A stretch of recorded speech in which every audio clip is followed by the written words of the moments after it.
नमस्कार. BBC Kaij live संवादमध्ये आपल्या सर्वांचं स्वागत. सध्या महाराष्ट्रामध्ये मराठा आरक्षण आंदोलन आणि त्यानंतर सध्या मराठा आणि OBC बांधवातील मतभेदांचा संघर्ष जोरात सुरू आहे. जरांगे पाटील यांची महाराष्ट्रात वेगवेगळ्या ठिकाणी आपली सभा दौरे सुरू आहेत. तर दुसरीकडे आज अंबडमध्ये OBC बांधवांचा एल्गार मोठी सभा या ठिकाणी पार पडली. विशेष म्हणजे या सभेला सर्व OBC नेते, सर्व म्हणता येणार नाही परंतु काही जे मोजके OBC नेते या ठिकाणी उपस्थित होते. सर्व यासाठी मी म्हणत नाही, कारण एकूण OBC समूहामध्ये जवळजवळ 375 जाती आहेत आणि या 375 पैकी एक 8 ते 10 समूहाचे नेते, विशेष म्हणजे त्यापैकीही काही ज्या मोठ्या समूह आहेत, जाती समूह, त्यांचेच काही नेते जास्त प्रमाणात होते आणि बाकीच्यांचं प्रतिनिधित्व एखाद दुसरा असेल. मी सांगितलं या ठिकाणी माझे विचार केवळ कुठल्या तरी एक जाती समूहाचा व्यक्ती म्हणून नव्हे, तर आपण सत्सत्य विवेकबुद्धी आणि वास्तव धरून आपण या ठिकाणी हे विचार घ्यावेत. मीही ते तसे मांडण्याचा नक्की प्रयत्न करेन. आता हा प्रॉब्लेम आहे की मी कुठल्या तरी जातीय समूहाचा असल्यामुळे त्या ठिकाणी एक बाजू थोडीशी आपल्याला तशी वाटणं साहजिक आहे, परंतु याला नाईलाज आहे. कारण मी कुठल्या जाती समूहाचा आहे म्हणजे मला चांगले विचार किंवा सत्सत्य विवेकाचे विचार किंवा वास्तविक विचार मांडण्याचा हक्क नाही, असं होत नाही आहे. योगायोगानं घडणाऱ्या घटनांमध्ये OBCतील काही ड्रॉबॅक्स जास्त असतील आणि ते मी दाखवत असेल तर तेही आपण समजून घेतले पाहिजेत. सगळ्यात महत्त्वाचं की OBC नेत्यांनी जो विचार मांडला तो नक्की योग्य होता, कारण OBC बांधवांच्या आरक्षणाला धक्का लागू नये ही त्यांची भूमिका जर प्रामाणिक असेल तर ती योग्य देखील आहे. जर प्रामाणिक असेल तर ती योग्य आहे. तुम्हाला प्रामाणिक असेल असं का मी म्हणतो? कारण त्याला एक कारण आहे की ज्या प्रकारे मराठा समाजातील नेत्यांनी मराठा समाजाला कधीच न्याय दिलेला नाही, अगदी त्याचप्रमाणे OBCतील नेत्यांनाही कधीच OBC समाजाला न्याय दिलेला नाही, हे माझं स्पष्ट म्हणणं आहे. मग आता ही पळापळ कशासाठी आहे? तर जर मराठा समाजानेही आपल्याला सोडलं, कारण मराठा समाज तर मराठ्यांना सोडणार नाही आहे, तिथं OBC नेत्यांनाही तो सोडणार नाही. कारण मराठा समाजाच्या जरांगे पाटील या व्यक्तीचं म्हणणं असं आहे की ज्यांनी आजपर्यंत सत्तेत राहून, मग ते कोणत्याही समाजाचे असोत, आमच्यावर अन्याय केला, त्यांना सगळ्यांनाच आम्ही राजकारणातून बाहेर करू, कदाचित असं त्यांचं म्हणणं असू शकतं. आणि म्हणून ते म्हणालेत बी की मराठा समाजातील नेत्यांना त्यांनी टार्गेट केलेलं आहे. त्यांनी मराठा नेत्यांचं कुठल्याच समर्थन केलेलं नाही आजपर्यंत. तरी पुढं काय होईल मलाही सांगता येणार नाही, पण आजपर्यंत केलेलं नाही. म्हणून इकडं OBC नेत्यांना वाटणं साहजिक आहे, जर मराठा समाज आपल्याला जगजाहीरपणे उद्या इलेक्शनमध्ये सोडणार असेल तर किमान आपल्या समाजानं तरी आपल्याला तारावं. यासाठी आजच्या त्यांच्या भाषणातूनही जो आवेशपूर्ण भाषणं आम्ही ऐकली त्यातून हाच एक सूर दिसला. पहिली गोष्ट, या सभेमध्ये, अंबडच्या सभेमध्ये निश्चित OBC बांधव आलेले होते, पण तेवढ्या मोठ्या संख्येनं म्हणता येत नाही. पुन्हा तुम्ही शंका घ्याल, परंतु 375 जातीचा महाराष्ट्रातील OBC वर्ग तिथं नव्हता. तसा कुठल्या सभेला काही झाडून लोक येत नसतात, हे मला माहिती आहे. परंतु ज्या मानानं हा एल्गार पुकारला होता त्या मानानं नक्कीच लोक नव्हते, हे नक्की म्हणावं लागेल. कारण अगदी तुम्हाला कुणाच्या याच्यात जर हे करायचं असलं तर एकट्या राज ठाकरे यांच्या सभेलाही एवढे लोक असतात, इंदुरीकरांच्या कीर्तनालाही एवढे लोक येतात कधी कधी. म्हणून आपण याच्यावर कधीही समाजाचं मूल्यांकन करता येणार नाही. दुसरीकडं सगळाच OBC वर्ग का आला नाही याची काही कारणे असू शकतात. तो अडचण म्हणून आला नाही का, यांचे विचार मान्य नाहीत म्हणून आला नाही, याची समीक्षा करणं गरजेचं आहे. का? मी सुद्धा सत्ताधाऱ्यांच्या आणि विरोधी, मग कुणी कुठल्याही पक्षाचे असोत, यांच्या विरोधात आहे. त्याच्यामुळं आजचे माझे विचार या ठिकाणी या सभेबद्दल जे आहेत ते नकारात्मक आपल्याला वाटणं साहजिक आहे.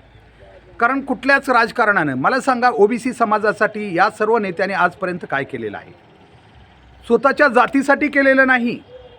एक ठराविक कार्यकर्ते ज्यांची ती पुन्हा पुन्हा नावं घेतात त्यांना सोडून त्यांनी आपल्या जातीतील सुद्धा कुठल्या समूहाचं किंवा लोकांचं कल्याण केलेलं नाही. म्हणून आता राजकारणात सगळ्यात महत्त्वाचं की एक समूह म्हणून एकत्र घेणं. हे पालावरचे लोक, अमुक लोक, या ठिकाणी आज बरंचसं भाषण मी स्वतःही ऐकलं TV वर. हे गेले होते का कधी पालावर? हे तरी मराठा समाजाचे नेते तर गेलेच नसतील, मराठा समाज तर गेलाच नाही, हे उघडच आहे. त्यात काही म्हणजे ते कुणी असं झाकून ठेवू नये. परंतु हे कधी गेले होते का? कुडमुडे किंवा बाकी जे छोट्या छोट्या जमाती आहेत ज्यांची नावं एखादा, कारण भाषणासाठी जायचं तर नावं पाठ करून जावं लागतं सगळ्या समूहाची. नसता लोक म्हणतील आमच्यासाठी काय, त्यांच्यासाठी कल्याण तर नाही पण नाव तर घ्यावं लागेल ना. आणि त्याप्रमाणे काही ओबीसी नेत्यांनी जे पाडा वाचला, या जमाती आमच्या आहेत 375 या जमाती आहेत. खरोखर त्यांनी चांगलं सांगितलं की याच्यापैकी फक्त नावं सांगताना त्यांनी एक 5-25 नावं घेतली तोंडात पट लोकांची मनं जिंकण्यासाठी, जेणेकरून सांगता यावं की आम्ही तुमची नावं तरी घेऊ शकतो, कल्याण तर नाहीत काही करू शकत आणि करणार बी नाहीत कधीच, परंतु नावं तरी घेऊ शकतो ना, हे आमच्या समूह आहेत म्हणून, कारण तुमची गरज आहे उद्याच्या इलेक्शनमध्ये. मी काल बी म्हणलं होतं माझ्या व्हिडिओमध्ये, 12 बलुतेदारापैकी किती नेते होते इथं, किती 12 बलुतेदारांच्या नेत्यापैकी किती प्रतिनिधित्व या ठिकाणी आले होते, त्यांना बोलवलं होतं काय यांनी, हा बी प्रश्न आहे. आणि या सभेचं जर आपण मूल्यांकन केलं ना तर माझा प्रश्न आहे, कारण का दिशाभूल कोणाचीच होऊ नये, ओबीसीची होऊ नये आणि मराठ्यांची होऊ नये. एक ठराविक समाज घेऊन तुम्ही जर एल्गार म्हणत असाल तर चुकीचं आहे. सगळ्यांना घ्या, सगळ्यांना बरोबर घ्या, सगळ्यांचे नेते व्हा, तेव्हा त्याला उपयोग आहे. असं काही म्हटलं की लगेच आमच्यात भांडणं लावणं वगैरे सुरू होतं. भांडणं लावणं म्हणजे जे सत्य आहे ते बोलायला नको का? याची उत्तरं द्या तुम्ही. का नाही 12 बलुतेदारापैकी किती प्रतिनिधींना, त्या जाती समूहाच्या किमान प्रतिनिधींना तुम्ही तिथं बोलावलं होतं, याची लिस्ट जर आपण केली तर उत्तर नगण्य मिळेल. आणि सगळ्यात महत्त्वाचं, काही ओबीसी नेत्यांनी सांगितलं आमच्याकडे 375 जातीय समूह आहेत, त्याच्यापैकी 350 जाती समूह, त्यांनी म्हणले, त्यांनी असं 350 नाही म्हणले, ते फक्त म्हणले आमच्या काही जातींनी आणखी आरक्षणाचं तोंड बघितलं नाही. खूप सत्य बोलले हे. परंतु आमचं तर मत आहे 350 जाती अशा आहेत ज्याने आरक्षणाचं कधी तोंडच बघितलेलं नाही. आणखीन राजकीय आरक्षणाचं तर नावच घेऊ नका. ज्या प्रकारे ओबीसी नेत्यानं तुम्ही मराठ्यांना एक मोठा समूह म्हणून नाव ठेवताना, बरोबर आहे तुमचं आणि ते खरं आहे, निसर्गात तसं घडत असतं, ज्याची मोठी संख्या आहे तो डॉमिनेट करतोच. तसं तुम्हीसुद्धा ओबीसी वर्गातील बाकी जातींना डॉमिनेट केलेलं आहे. हे कधी कोणाला ओरडून सांगाल का? जसं आज सांगितलं तसं तुम्ही सगळ्यांनी असं सांगितलं पाहिजे ओरडून की आम्हीसुद्धा, आमच्याचही काही जाती ज्या प्रमुख आहेत त्या बाकी, विशेषतः राजकीय आरक्षण तर तुम्ही बाकीच्यांना मिळूच देत नाही. गावात एखादं शिंप्याचं घर असेल, गावात एखादं इतर समूहाचं घर असेल, सोनाराचं असेल, त्यांना तुम्ही आरक्षण मिळू देता का? जे ओबीसी जास्त संख्येनं आहेत तेच मागता ना, आमची संख्या जास्त आहे, आम्हालाच गावात सदस्याचं प्रतिनिधित्व पाहिजे का? तुम्ही कधी म्हणताय की आमच्या गावामध्ये अमुक एक शिंपी घर आहे, सोनाराचं घर आहे, कुंभाराचं घर आहे, किंवा अमुक दुसऱ्या इतर ओबीसी समूहातील बांधवांचं घर आहे, यावर्षी आमचं कोणी उभा राहणार नाही इलेक्शनला, त्यांनाच देऊ, असं कधी म्हणलात का? हे सांगा जरा ओरडून सगळ्यांना. अजिबात म्हणत नाहीत. तुम्हीसुद्धा ज्या प्रकारे मराठा इकडं डॉमिनेट करतो ना, तसं तुम्हीसुद्धा तुमच्या ओबीसी समूहामध्ये हे डॉमिनेट करता आणि पुन्हा ओरडून सांगता लोकांना की आम्ही सगळं एकत्र आलं पाहिजे. एकत्र जरूर आलं पाहिजे, कारण डॉक्टर बाबासाहेब आंबेडकरांनी आम्हाला ह्या संदेश दिलेला आहे, एकत्र या, संघर्ष करा आणि पुढं जा, शिका आणि संघर्ष करा, गेलं पाहिजे पुढं. परंतु फक्त डॉक्टर बाबासाहेब आंबेडकर आपल्याला कुठं आठवतात? फक्त आपल्याचं आरक्षण जेव्हा पाहिजे तेव्हाच. याच डॉक्टर बाबासाहेब आंबेडकरांच्या दलित बांधवावर ओबीसी बांधवांनी अन्याय केला नाही का? या अस्पृश्यता ठेवण्यासाठी जसा मराठा दोषी आहे तसा ओबीसी बांधवानं लई घरात घेतलं होतं का दलित बांधवांना त्यावेळेस? आणि आता सांगताय की आम्ही सगळे एक होणार, कशासाठी? राजकारणात तुम्हाला समर्थन देण्यासाठी, एवढ्यासाठीच का? कसं जमेल असं? बाकीच्यांनी काही डोळे झाकलेत का? तुम्ही काही बोललात की लगेच सगळे पुढे येतील? अजिबात असं होऊ शकणार नाही. मला हे म्हणायचं आहे, मराठा समाजानं तर आपल्या नेत्यांना या ठिकाणी धूळ चारण्यासाठी विडा उचललेला आहे. कारण ज्यांनी दबलेल्या समाजाचं कधी प्रतिनिधित्व केलंच नाही आहे, त्यांनी कधी चिंताच केली नाही, त्या जी काही सत्ताधारी राजकीय नेते असतील किंवा आत्तापर्यंत होऊन गेलेले, यांना सगळ्यांना मराठा समाजानं यावेळेस पाडलंच पाहिजे, हे खरं आहे. परंतु ते करत असताना मला तर वाटतं 1, 2, 4 नेते म्हणाले, मराठा नेते 160 नाही 180 मराठा नेत्यांना पाडायचं आहे. मला वाटतं नेत्यांनो, तुम्हीच ते काम करायला, जे मराठा समाजाला करायचं ना ते तुम्हीच करत असाल तर खूप चांगली गोष्ट आहे. ओबीसी बांधवाच्या माध्यमातून तुम्ही केलं तर आणखी चांगलं ते. कारण का एक वेळेस आम्हाला असं करायचंच आहे, कारण त्याच्याशिवाय समाजाची किंमत कुणालाच कळत नसते. आणि आम्ही ओबीसी बांधवांना बी आव्हान करणार आहे, तुमच्यातल्या बी नेत्यांना एकदा असं पाडा, जसं मराठा समाजानं ठरवलं आहे तसं एकदा ह्यांनाही घरी बसवा. कारण फक्त हे आरक्षणात कुणी येऊ देऊ नका एवढं म्हणण्यापुरतेत का? काय कल्याणकारी योजना तुम्ही राबवल्यात ओबीसी बांधवासाठी जरा द्या हिशोब. जसं मगा त्या सभेमध्ये तुम्ही आवेशपूर्ण भाषणात बोललात ना, तसं याचा बी हिशोब द्या. आपल्या बांधवासाठी काय काय केलं तुम्ही आजपर्यंत. अरे तुम्ही आपली सत्ता राखण्यामध्ये, मंत्रिपदं मिळवण्यामध्ये आणि आमदारकी खासदारकी राखण्यामध्येच आपलं आयुष्य घालवलं आहे आणि उद्याही तेच होणार आहे. आजचा दिवस तुम्ही विसरणार आहेत नक्की, 100% बघत राहा, नक्कीच विसरणार आहेत. फक्त तुम्ही त्याच्यामुळे ओबीसी बांधवांनाही आम्ही विनंती करणार आहे, जे दबलेले आहेत, ज्यांना खरोखर कधी हक्क मिळालेला नाही. कारण हे मला वाटलं होतं आज हे सगळे ओबीसी नेते आपल्या विचारपीठावरून एक घोषणा करतील की आम्ही आज इथं जितके आलेले आहोत सुधारित, हे सगळे आम्ही आजपासून राजकीय आणि सगळ्या आरक्षणाचा आमच्या कुटुंबियांचा राजकीय आरक्षण आणि नोकरीचं आरक्षण आमच्या कुटुंबासाठी तरी कधी घेणार नाही. कारण आम्ही आता ओपनमध्ये लढायला समर्थ आहेत, इतकी ताकद, इतकी संपत्ती, इतकं सगळं आम्ही मिळवलेलं आहे. त्याच्यामुळं आम्ही आता ओपनमध्ये लढायला काही हरकत नाही असं म्हणतील वाटलं होतं, पण तसं काही म्हणले नाहीत. कारण पिढ्यानपिढ्या आपल्याला तेच पाहिजेत, आपल्या घरातला पुतण्या हे वगैरे वगैरे सगळं आपल्याला पाहिजे. परंतु आपण ओबीसी बांधवांच्या बाकी प्रतिनिधींना पुढे येऊ द्यायला आपण कधीच तयार नाहीत.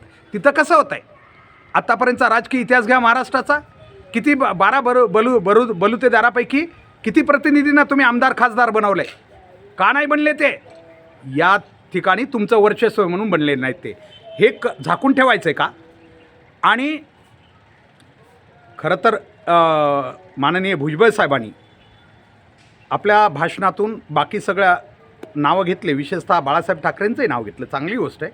त्यांना राजकारणात त्यांनी खूप समर्थन केलेलं असेल म्हणून पुढं ते त्यांना सोडून गेले ही वेगळी गोष्ट आहे, परंतु त्यांनी त्यांचं नाव घेतलं. परंतु महात्मा फुलेंचं नाव तुम्ही का घेतलं नाही, जे आमचे खरे वैचारिक दैवत आहेत? तुम्ही त्या मराठ्यावर काही टीका करा, पण मराठा समाजात बी काही आमच्यासारखे लोक आहेत जो एक बहुजन विचार मांडतात आणि मांडणार शेवटपर्यंत. तुम्ही कितीही शंका घ्या आमच्यावर मरेपर्यंत, अखेरच्या श्वासापर्यंत, परंतु आम्हाला बहुजन समाज महत्त्वाचा आहे. आम्ही आज जे बोलतो आहे ते फक्त प्राप्त परिस्थितीवर बोलतो आहे. तुम्ही लोक सगळेच कसे खोटे आहेत, मराठा असो की इकडं ओबीसी, हे गट पाडून तुम्ही कसे गोंधळ घालायचा प्रयत्न करताय याचं विश्लेषण फक्त आहे. ज्यावेळी मराठा नेते आणखीन बोललेले नाही, तुमच्यासारखे ते बोलतील तेव्हा आम्ही त्यांच्यावरही हेच बोलू, 100% बोलू. तुम्ही असं समजू नका की फक्त तुमच्यावर बोलतो आहे, कारण योगायोगानं तुम्हीच बोलायला सध्या म्हणून तुमच्यावरच आम्ही बोलतो आहे, कारण आम्हाला दुसरं रसद नाही आहे सध्या विचाराची. आणि एक लक्षात घ्या, तुम्हाला डॉक्टर बाबासाहेब आंबेडकर आरक्षणाच्या याच्यासाठी खूप आठवले, परंतु डॉक्टर बाबासाहेब आंबेडकरांचं घटना, ज्या घटनेतून मंत्री झालात त्या मंत्र्यानं एक शपथ घेतलेली आहे की मी कुठंही कोणत्याही समाजाबद्दल आकसातून बोलणार नाही, आणि तुम्ही ती शपथ मोडलेली, ती घटनेचा भंग आज केला आहे. याचं काय बोला साहेब? खरं तर मला काही माझ्या कमेंट्समध्ये आलं होतं की तुम्ही नेत्यांना साहेब म्हणू नका. साहेब म्हणणं हे सामाजिक दर्जा किंवा सुधारित सुसंस्कृतपणाचा एक भाग आहे असं मला वाटतं, दुसऱ्याला काय वाटतं माहीत नाही. सामाजिक दर्जा वाढणं म्हणजे केवळ आरक्षण मिळून नोकरी मिळाली म्हणजे सामाजिक दर्जा नसतो वाढत. त्या व्यक्तीची उंची वाढणं, प्रतिष्ठा वाढणं याला सामाजिक दर्जा म्हणतात. आणि ती भाषेवर खूप अवलंबून असते. काय तुमच्या भाषा आवेशपूर्ण, एक जरांगे पाटील, मी पुन्हा सांगतो तो जाती समूहाचा म्हणून नाही, पण त्याची आक्रमक भाषा आणखीन कुठल्या नेत्याबद्दल नाही आहे. इनडायरेक्टली त्यांनी सांगितलं असेल आम्हाला नाही दिलं तर आम्ही हे करू ते करू, परंतु आणखीन ती एकेरीवर नाहीत. परंतु तुमची भाषा खूप एकेरीवर दिसली आज. मला वाटलं नव्हतं की, मला आज वाटलं होतं की या सभेतून 2 गोष्टी होतील. एक, ओबीसी बांधवांच्या आरक्षणाचा बचाव करण्यासाठी विचारमंथन केलं जाईल, त्याच्यासाठी इशारे देणं हेही मान्य आहे. आणि दुसरी गोष्ट, मराठा आणि ओबीसी समाज बांधव दूर जाणार नाहीत, कारण तुमचं राजकारण होईल. आत्ता तुमचा एल्गार अमुक तमुक आरक्षण वाचेल, सगळं होईल, परंतु हा समाज जो वाटचाल करतो आहे त्या वाटचालीचं काय? उद्या आम्हाला घरात शेजारी जीवन जगायचे, त्याचं काय? ते जर बाधित झालं तर किती भयान या समाजामध्ये निर्माण होणार आहे. ते आरक्षणासारख्या किंवा कशानंच भरून येणार नाही.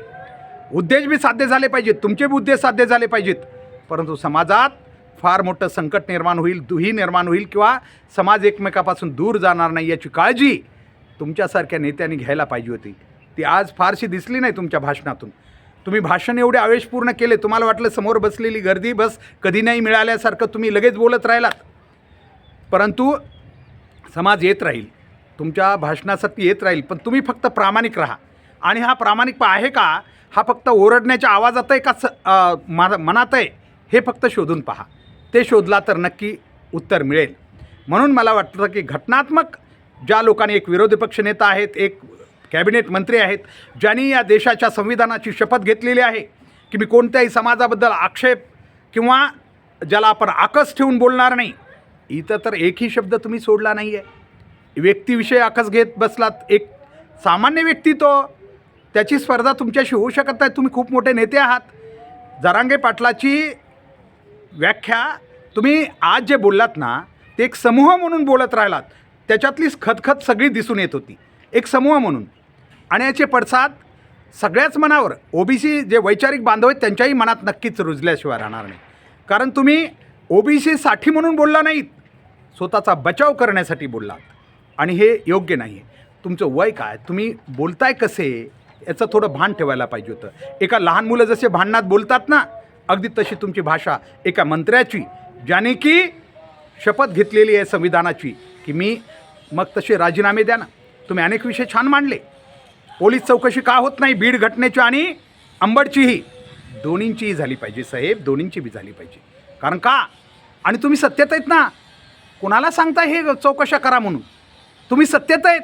अहो एका मिनिटात हो गृहमंत्र्याकडे राजीनामा द्या आणि सांगा सत्तेतून बाहेर पडा.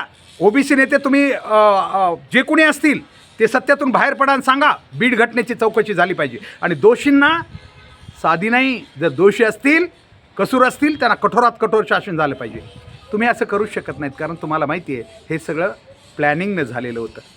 हे फक्त मागणी करायची असते, ओबीसी समाजाची दिशाभूल करायची असते. उत्तर द्या, राजीनामे का देत नाहीत तुम्ही मागणीसाठी, या चौकशीच्या मागणीसाठी? आणि चौकशी सत्तेत असताना होत नाही तर काय आम्ही करायची का सामान्य लोकांनी? कोण करेल ही चौकशी? अंबडच्या घटनेत तुम्ही सांगताय पोलीस जखमी झाले. हो झाले असतील, नक्की झाले, चूक आहे. आम्ही तर म्हणतो पोलिसांच्यावर हल्ला करणाऱ्यांची सुद्धा चौकशी झाली पाहिजे. का चौकशी करत नाही? त्याच्यातही तुम्हीच आहेत ना सत्तेत, तुम्ही का गप्प बसता? म्हणजे याचा अर्थ तुम्ही जसं जमेल तसं चालताय, जातीगणना करा म्हणतायत, लोकांची दिशाभूल करताय. सत्तेत तुम्ही, केंद्रात बी आणि राज्यात बी, आणि लोकांना सांगताय की जनगणना करा, जातीगणना करा. कुणाला उल्लू बनवताय? लोकांना. खरंच करा. आणि खरंच या देशाला, या राज्याला एकदा माहिती झालं पाहिजे की आपलं स्थान काय आहे या समाजामध्ये. सगळ्यांनाच कळलं पाहिजे, म्हणजे सगळेच बोलताना किंवा काही मागणी करताना जपून करतील.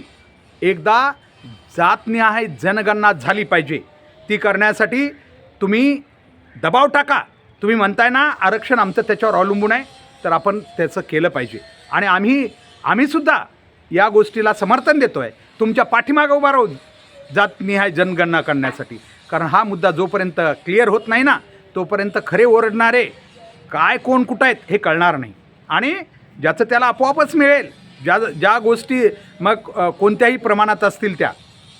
म्हणून या ठिकाणी आज खरं तर तुमच्या भाषणातील अनेक मुद्दे खूप विचार करण्यासारखे होते. मी सांगितलं एक मुद्दा तुमचा खूप छान वाटला, ओबीसी बांधवांच्या आरक्षणाला धक्का लागू नये हे प्रतिनिधित्व करण्याच्या नात्यानं तुम्ही अगदी योग्य बोललात आणि ते मान्य आहे. परंतु बाकी अनेक गोष्टी थोड्याशा आम्हाला एक नागरिक म्हणून, या देशाचा एक नागरिक म्हणून नक्कीच थोड्याशा मनाला खटकल्या. म्हणून त्या आपल्यापुढं आम्ही मांडण्याचा हा प्रयत्न करत आहोत. आणि सगळ्यात महत्त्वाचा मुद्दा आम्हाला थोडंसं वाईट वाटलं. एक सामान्य व्यक्ती आहे, ठीक आहे, त्याला देवाचं स्थान समाजानं दिलं नाही दिलं हे ते ठीक आहे, त्याच्या कर्तृत्वानं तो पुढं चाललेला आहे, त्याच्या विचारानं तो पुढं चाललेला आहे. त्यानं कधीच म्हटला नाही की मी असा आहे. पण इतक्या खालच्या भाषेत तुम्ही बोलणं की मी घरचं खातो आहे, तू सासऱ्याच्या घरचं खातोस, साहेब मंत्र्याच्या तोंडी ही भाषा अयोग्य वाटली. कारण तुमच्या विचाराचं याच्यातून खूप घसरण झाल्यासारखं वाटलं. कुठं एक सामान्य व्यक्ती गेला असेल, सासरा गरीब आहे, गेला असेल त्यांनी तर स्पष्टीकरण दिलं. त्याच्यानंतर आज मला वाटतं आहे की बीड जिल्ह्यातून अनेक लोक दुष्काळ वगैरेच्या कारणानं गंगेच्या काठी गेलेले राहिला, ते पलीकडल्या साईडला आंबड वगैरे साईडला त्यानं स्पष्टीकरण दिलं. तो खूप छान स्पष्टीकरण देतो साहेब, जातीचा म्हणून नाही, खरंच देतो आहे. दुसरा असताना मराठ्यांचाच कुणी तर त्यानं मागचं हे आंदोलन मोडीच काढलं असतं. परंतु तो तुम्हाला हुशार आहे. पत्रकार तुम्ही बोललेलं सगळं पत्रकारांनी त्याला विचारलं, लगेच विचारलं, असं असं तुमच्याबद्दल बोललं आहे, सासऱ्याचं खाल्लं म्हणाले. अतिशय पत्रकाराने उलटसुलट अशी राग येण्यासारखे प्रश्न विचारले. पण या पठ्ठ्याने बी उत्तर असे दिली ना, आम्ही जपूनच घेणार आहे म्हणले.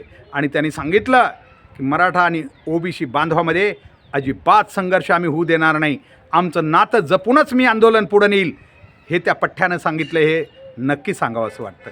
म्हणून आपण जरा अशा गोष्टी बोलताना, आता तुम्ही मंत्री लोक आहेत, तुम्ही श्रीमंत असणारच ना, एका गरिबाशी कशाला चेष्टा करताय तशी की सासऱ्याच्या घरचं खातोस, हे करतोस. अनेक लोक आहेत गोरगरीब ज्यांना असं कुणाच्याही घरी, कुणाला बहिणीच्या घरी जाऊन खावं लागतं, कुणाला जशी परिस्थिती येईल. तुम्हाला ते दिवस पाहण्यासारखे नाही साहेब. तुम्ही घरगंज संपत्त्या मिळवलेल्या आहेत आणि तुम्ही म्हणालात ना दर्जा गरिबी हटाव, खूप एक मुद्दा तेवढा खरा बोललात बघा तुम्ही. आरक्षण हे गरिबी हटाव अजिबात नाही आहे, ते सामाजिक दर्जासाठी आहे. मग तेच तर जरांगे बी म्हणतायत ना, मंडल आयोगानं सामाजिक दर्जा अजिबातच पाहिला नाही, कुठली तपासणी केली नाही, डायरेक्ट लगेच एका दिवसात या जाती समूह घेतले. आणि ठीक आहे, त्याच्यात ज्या आहेत त्या जाती समूह गरजेच्याच आहेत. ओबीसीमध्ये त्यांना खरोखर आरक्षण पाहिजेच. पण काही अशा बी गेलेल्या आहेत मोठ्या, ज्यांचं आज राजकारणात आणि सगळीकडं डॉमिनेशन चालू आहे. जेवढे ओबीसीचे या महाराष्ट्रामध्ये इलेक्शन लढले जातात, अगदी ग्राम पातळीपासून ते लोकसभेपर्यंत, लक्षात ठेवा, हे सगळे त्या ओबीसीतल्या फक्त डॉमिनेट फक्त 5 ते 10 जातीपैकी, जास्त नाही 5च खरं तर, पण 10, 375 पैकी या 10 जातीतीलच लोक या आरक्षणाचा लाभ घेत आहेत, राजकीय आरक्षणाचा. ही बाब कधीतरी आता उघड होईल, कारण संघर्ष पुढे गेला तर बाबी उघड्या होणार, वैचारिक संघर्ष. आणि आपण हे विचारानं उत्तर दिलं पाहिजे. का नाही यांना हे का लपून ठेवायचं आम्ही? त्यांना नको आहे का आरक्षण? त्यांनाही पाहिजे. मराठ्यांना ठीक आहे, नाही मिळलं तरी ठीक आहे, तुम्ही म्हणतात तसं नाही मिळू द्यायचं, नाही मिळालं पाहिजे, ठीक आहे. मी सुद्धा काही वेळ तुमच्या मताशी सहमत होतो. परंतु जे आहेत ते चुकीच्या मार्गानं बाकीच्यावर डॉमिनेट करतायत, बाकीच्यावर अन्याय करतात, याच्यावर शब्द कधी नाहीत का काढणार साहेब? एकदा काढा, जरा हे मंथन करा. याच्यात काही चुकत असलं तर थोडंसं सतसत बुद्धीनं स्वतः आत्मचिंतन बी करायला आम्ही ओबीसी नेत्यानं शिकलं पाहिजे. आवेशपूर्ण भाषण खूप छान झाली, पण असंच आवेशपूर्ण पद्धतीनं बाकी बहुजन समाजाला न्याय देण्यासाठी तुम्ही कार्यरत राहा, ही एक आमची मागणी आहे आणि आपण ती पूर्ण कराल. पुन्हा एकदा विनंती करतो की ज्या प्रकारे आपण बोललात बाकी गोष्टी, त्या प्रकारे आपण फुलेशाहू आंबेडकरांचे विचार फक्त आरक्षणापुरते मर्यादित न ठेवता ते सत्सत्विक बुद्धीनं आणि बाकी सगळ्या समाजासाठी वापरा. 375 ज्या जातीसमूह आहेत आमच्या ओबीसीमध्ये, त्यांच्या घरी कधीतरी जा तुम्हीसुद्धा. आणखीन त्याच्यातल्या 370मध्ये तुम्ही बी गेलेला नाहीत. कशाला सांगताय? त्या गटात होतात राजकारणात, तेव्हा तुम्हाला मुंडेसाहेब आज आठवले. खूप चांगली गोष्ट आहे, मुंडेसाहेब लोकनेते आहेत, होते, आज आठवले तुम्हाला. परंतु त्यावेळेस तुम्हीही त्यांच्या विरोधात खूप कसं का असत नाही, त्यावेळेस चढाओढ लावली होती. चढाओढ, ओबीसी नेता कोण, मी का तू, असं त्यावेळेस कसं बरं वाटलं होतं. आणि आज गरज पडली की लगेच त्यांची आठवण येते तुम्हाला. किती छान भूमिका म्हणतात. तर असे जे थोडेसे संशयास्पद विचार आहेत, शंकामय विचार आहेत, ज्याच्यात काहीतरी अप्रामाणिकपणा दडलेला वाटतो, हे थोडं दूर करणं आता तुम्हालाही गरजेचं आहे. आणि ते समाज, मग तो बहुजन असो समाज, ओबीसी असो आणि इतर समाज असो, अगदी मराठा असो, या सगळ्यांना ह्या सगळ्या गोष्टी समजतात. मराठा नेत्यांना तर समाज आता नक्कीच पायउतार करणार, पण तुम्हालासुद्धा मला वाटतं बहुजन समाज, सगळाच बहुजन समाज, त्यात ओबीसी आहे, मराठा आहे, सगळेच तुम्हालासुद्धा ज्यांनी समाजावर अन्याय केला, काहीच न करता फक्त समाजाला झुलवत ठेवलं, त्या सगळ्यांना पायउतार होण्याची आता वेळ आलेली आहे. आजच्यासाठी एवढंच. धन्यवाद.